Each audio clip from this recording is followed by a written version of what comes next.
बहुत स्वागत आप सभी का राष्ट्र टीवी पर। मैं हूं आपके साथ पूजा शर्मा। आज हम आपको एक ऐसी यात्रा पर ले जा रहे हैं जहां शोर कम और शांति ज्यादा है। एक ऐसी यात्रा जो बाहर की दुनिया से नहीं बल्कि हमारे अपने भीतर के अंधेरों से उजाले की ओर जाती है। दुनिया भर में और विशेष रूप से हमारे खूबसूरत गोवा में ये केवल कैलेंडर की कुछ तारीखें नहीं हैं, बल्कि ये समय है प्रार्थना का, पश्चाताप का और खुद को फिर से खोजने का। 40 दिनों की ये तपस्या हमें उस महान ईस्टर के लिए तैयार करती है जो हार पर जीत और मृत्यु पर जीवन के पुनरुत्थान का पर्व है। इस पवित्र सफर की शुरुआत होती है एश वेडनेसडे यानी कि राख के बुधवार से। दुनिया भर के चर्चों में जब पादरी भक्तों के माथे पर राख से क्रूस का निशान बनाते हैं तो वे एक कड़वा मगर शाश्वत सच दोहराते हैं कि हम मिट्टी हैं और हमें मिट्टी में ही मिल जाना है। लेकिन याद रखिए, हमें ये डराने के लिए नहीं होता, बल्कि हमें विनम्र बनाने और ईश्वर के करीब लाने के लिए किया जाता है। कैसे बदल जाता है इन दिनों चर्चों के नजारे, कैसे घरों में मौन और त्याग का वास होता है और कैसे गोवा की मिट्टी में रची बसी ये परंपरा आज भी उतनी ही जीवंत है। आज इस विषय पर हम बात करेंगे। सबसे पहले नजर डालते हैं ऐश वेडनेसडे के महत्व पर कि आखिर इसकी शुरुआत कैसे हुई और आज ये एक रस्म क्यों बन चुकी है। राख का उपयोग पश्चाताप के प्रतीक के रूप में बाइबल के पुराने नियम के समय से चला आ रहा है। उस दौर में जब कोई व्यक्ति अपनी गलतियों पर गहरा शोक व्यक्त करता था या ईश्वर से क्षमा मांगता था तो वो राख और टाट में बैठ जाता था। राजा डेविड और नबी योना की कहानियों में भी इसका जिक्र मिलता है, जहां पूरी प्रजा ने राख डालकर उपवास किया था। शुरुआती दौर में ईसाई चर्च में जो लोग गंभीर पाप करते थे उन्हें सार्वजनिक रूप से पश्चाताप करना पड़ता था।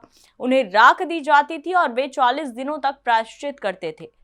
धीरे धीरे चर्च को लगा कि हम सभी इंसान हैं और हम सभी को ईश्वर की दया की जरूरत है। सन 1091 में काउंसिल ऑफ बेनवेंटो के दौरान पोप अर्बन द्वितीय ने इसे सभी विश्वासियों के लिए अनिवार्य कर दिया। तब से ये एक सामूहिक रस्म बन गई है। अक्सर लोग पूछते हैं कि लेंट के लिए 40 दिन ही क्यों चुने गए। ये कोई संयोग या मनमाना आंकड़ा नहीं है। बाइबल के इतिहास पर नजर डालें तो 40 का अंक शुद्धिकरण, परीक्षा और नई शुरुआत का प्रतीक है। मूसा ने माउंट सिनाई पर 40 दिनों तक उपवास किया। इजरायली प्रतिज्ञा किए हुए देश तक पहुंचने से पहले 40 वर्षों तक रेगिस्तान में भटके। नबी एलियाह ने माउंट होरेब तक 40 दिनों की यात्रा की। यानी कि लेंट हमारे लिए एक आध्यात्मिक मरुस्थल की तरह है। जैसे रेगिस्तान में इंसान दुनिया के शोर से दूर होता है, वैसे ही इन 40 दिनों में हमें अपनी सुख सुविधाओं से थोड़ा दूर होकर ईश्वर के करीब आना होता है। लेकिन सवाल यह है कि इन 40 दिनों में हमें करना क्या है।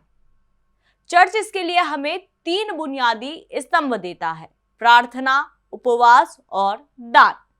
होली वीक शुरू होते ही लेंट की 40 दिनों की ये साधना अपने चरम पर पहुंचती है। ये वो 7 दिन है जो इतिहास के सबसे बड़े बलिदान और प्रेम की कहानी कहते हैं। आइए इसे आसान शब्दों में समझते हैं। इस सप्ताह की शुरुआत होती है पाम संडे से। ये उस दिन की याद दिलाता है जब ईसा मसीह यरूशलेम पहुंचे थे और लोगों ने खजूर की डालियां लहराकर उनका राजा की तरह स्वागत किया था।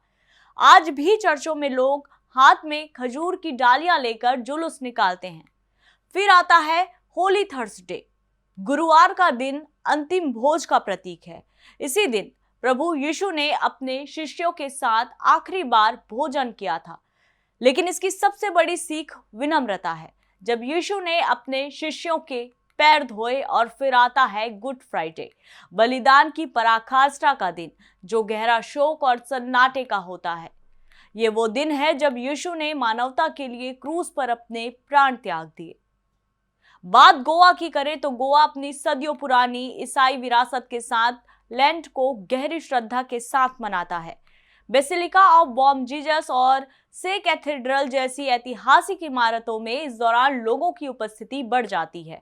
चर्चों का आंतरिक भाग लेंट की गंभीरता को दर्शाता है। हर शुक्रवार की शाम लोग ईसा मसीह को मृत्युदंड दिए जाने से लेकर उनके दफन किए जाने तक के 14 स्टेशनों पर मनन करते हैं। गोवा के कई गांवों में ये प्रार्थनाएं कोंकणी में की जाती है। गोवा का वातावरण शांत और चिंतनशील इस दौरान हो जाता है। वहीं इस दौरान शादियां और भव्य जश्न स्थगित भी कर दिए जाते हैं।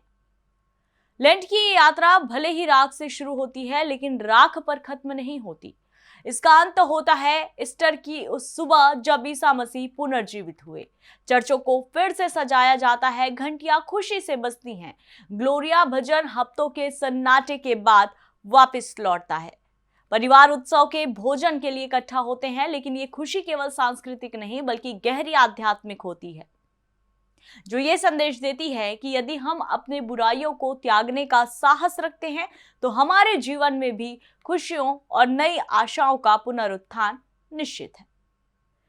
तो फिलहाल राष्ट्र टीवी के इस खास पेशकश में इतना ही। फिर से नए कहानी, नए रहस्यमय सच्चाई के साथ आपसे रूबरू होंगे। तब तक के लिए बने रहिए राष्ट्र टीवी के साथ। नमस्कार।